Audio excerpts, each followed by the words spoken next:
प्रिय छात्र, कक्षा 10 विषय गणित है। अभ्यास तीसरा है। प्रश्नावली जो है 3.5 है।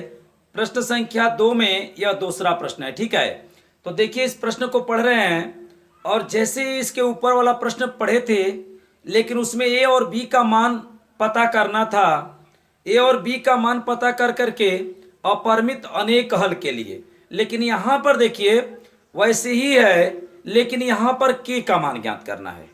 लेकिन यहां पर प्रतिबंध क्या है, तो कोई हल नहीं के लिए। ठीक, इसीलिए तो मैं कहता हूं कि हर चीज आप देखिए क्रमवार। ये पाठ संख्या है 50। ठीक है, इससे पहले इसके 49 पार्ट में बना चुका हूं। हर सवाल का मैं एक वीडियो बनाता हूं ताकि आपको अच्छे समझ में आए। तो देखिए इस प्रश्न को मैं बनाना प्रारंभ कर रहा हूं और यहां पर हम लिख देंगे हल। ध्यान से देखिएगा, छोटा प्रश्न है, ठीक है, लेकिन अच्छा प्रश्न है। देखिए क्या कह रहा है के किस मान के लिए। देखिए तो इस जो दिया है ये समीकरण, इसमें के है, अर्थात आपको के का मान पूछना है, के का मान बताना है, के का मान बताना है। इसमें के की जगह जब उस मान को रख दें तो जानते हैं किस पर सेट हो जाए। a1/a2 बराबर b1/b2 is not equal to c1/c2, इस पर सेट हो जाए। तो कहेंगे सर कैसे। देखिए इस कोने में आप ताकिए, यहां पर ताकिए इस कोने में। देखिए यहां पर कोई नहीं हल, देखिए कोई नहीं हल का प्रतिबंध तो वही है। तो सबसे पहले आप कुछ मत करिए, इस सवाल को यहां उतार दीजिए और बनाइए समीकरण 1 और समीकरण 2। समीकरण 1 में से a1 b1 c1 का मान निकालिए और समीकरण 2 में से a2 b2 c2 का मान निकालिए। मैं जब शुरू में बोलता हूं तो उसको थोड़ा ध्यान दीजिए, ठीक है, एकदम जस्ट जैसे मैं कह रहा हूं वैसे आप करिए। और उसके बाद a1/a2 b1/b2 c1/c2 is not equal to c1/c2 वाला प्रतिबंध लगा दीजिए। ठीक है, और उसके बाद मान रख करके, और शुरू में दोनों बराबर होना चाहिए, तो शुरू में दोनों युग्मों को लेकर के हल कर देंगे तो के का मान हो जाएगा और वही आपका के बराबर उत्तर हो जाएगा। ये उतना सवाल बड़ा नहीं है जितना कि आप पीछे बनाए थे। ठीक है, और साबित भी कर लेंगे समीकरण में रख के। तो चलिए देखिए हल करते हैं। देखिए यहां पर मैंने प्रश्न को उतार दिया। अब जो है हम लोग इसको बनाएंगे। तो बताइए a1 बराबर कितना होगा, बताइए। पहले समीकरण में जो x के पास है 3, बताइए b1 बराबर पहले समीकरण में जो y के पास है 1। जानते हैं गुणांक कैसे पता करते हैं। जैसे मान लीजिए यहीं पर आपको x का गुणांक कह दिया जाए, बताइए, तो जिसका गुणांक पूछेगा उसको छोड़ के सभी को बता दीजिए। जैसे देखिए यहाँ पर ऐसे 5x y z r, कल्पना करिए। अब आप सीख जाएंगे गुणांक बताना। और आपसे कोई पूछे कि y का गुणांक बताइए, तो इस y को छोड़ करके 5x z r सभी को बता दीजिए। कब? जब वो सभी गुणा में एक साथ हो तब। जैसे मान लीजिए आपसे कोई r का गुणांक पूछे, तो जिसका गुणांक पूछता है उसको छोड़ दीजिए और बाकी शेष उसके आगे वाले पार्टों को बता दीजिए। ठीक है, आगे पीछे कहीं पर भी गुणा में सबको बता दीजिए। जैसे मान लीजिए अभी 5 का गुणांक पूछता, तो 5 को आप बंद कर दीजिए, उसके बाद x y z r सभी गुणांक हो जाएंगे। क्लियर हो गया। तो देखिए यहाँ y का गुणांक, तो y के पास कहेंगे सर कुछ नहीं है, तो कुछ भी नहीं होता है, तो 1 रहता है। अचर पद c1 बराबर 1 हो जाएगा। ठीक है, अब देखिए क्या कर रहे हैं दूसरे समीकरण से। बताइए a2 बराबर क्या होगा। तो यह x के पास a2 रहता है दूसरे समीकरण में, तो इसको x के वाला छोड़ के सब बता दीजिए। 2k-1। दूसरे समीकरण में y के पास b2 रहता है, तो बताइए b2 बराबर k-1 और बताइए c2 बराबर क्या हो जाएगा 2k+1। ठीक है, बताइए क्लियर है, किसी को दिक्कत है बताइएगा। अब इसमें जो है आप यह कामन लगा दीजिए, कामा लगा दीजिए ताकि अलग अलग हो जाए। ठीक है, अब जानते हैं अब क्या करेंगे।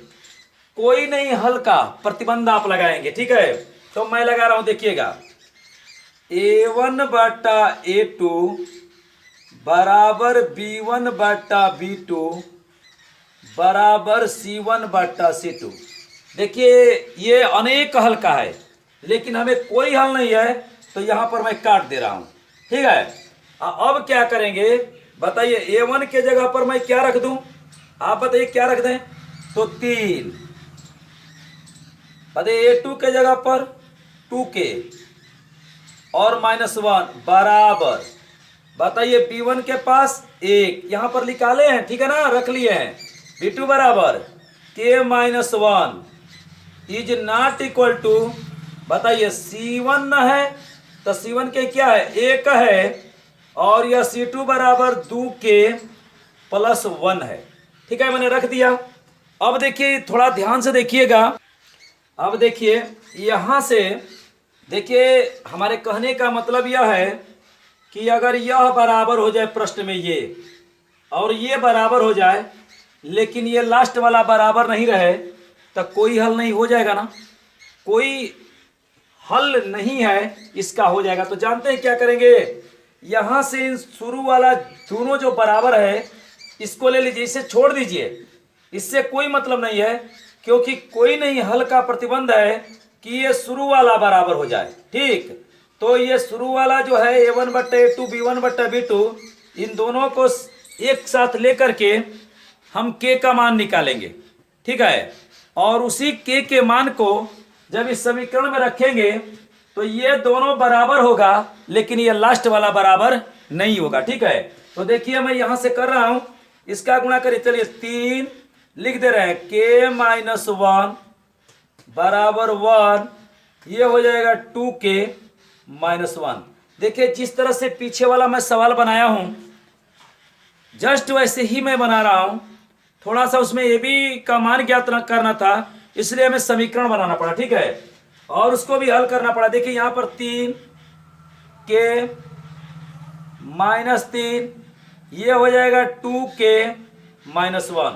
अब K को एक और करिए, तो देखिए 3K, ये धन है इधर आएगा तो ऋण हो जाएगा 2K बराबर -1, और 3 ये इधर पक्षांतर होगा तो +3 हो जाएगा। बताइए 3K में 2K निकल जाएगा तो K हो जाएगा, और ऋण 1 में 3 जुड़ जाएगा तो 2 हो जाएगा। बताइए K बराबर कितना आ गया, K बराबर 1 आ गया, K बराबर 2 आ गया। यही आपका क्या होगा, आंसर होगा। ठीक है, ठीक है। अब देखिए, देखिए ये हम लोग का प्रश्न हो चुका है, K बराबर 2 सही है। ठीक है, K बराबर 2 हमारा उत्तर है। आप परीक्षा में बस इतना ही करिएगा, आपका सवाल सही हो जाएगा, लेकिन आपके दिमाग में किसी प्रकार का संशय न रहे। चलिए मैं इसको चेक करके बता दे रहा हूं कि ये दोनों बराबर है, लेकिन यह बराबर नहीं है। कब, जब K बराबर 2 रखेंगे तब। तो देखिए ये सवाल, इस सवाल को यहां मैं उतार लिया हूं, लेकिन इसको मैं आपको समाधान, संख्या का समाधान करने के लिए उतारा हूं। ठीक है, अब देखिए यहां पर 3x + y बराबर 1। अब इसमें जो K बराबर 2 लाए हैं इसको यहां पर रखिए।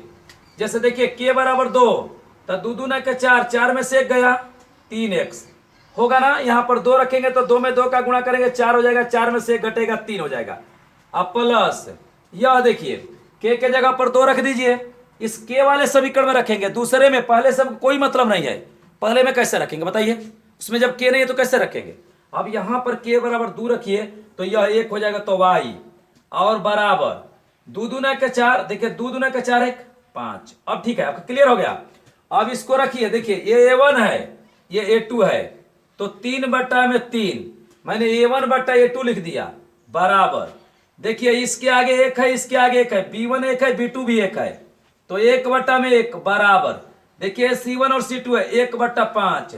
चलिए इसको कटा दीजिए, देखिए ये कट जाएगा, 1/1 बराबर 1/1 मान लीजिए 1/5। हमें एक बात बता दीजिए, यह दोनों आपस में बराबर है कि नहीं है ना। लेकिन ये देखिए लास्ट वाला बराबर है। आप यहां पर देखिए 1/1 1/1, A1/A2 B1/B2 तो बराबर है, लेकिन क्या C1/C2 बराबर है, ये देखिए बराबर नहीं है। तो आप जानते हैं ना कि A1/A2 बराबर B1/B2 is not equal to C1/C2। पर यदि कोई प्रश्न सेट होता है तो उसका कोई हल नहीं होता है।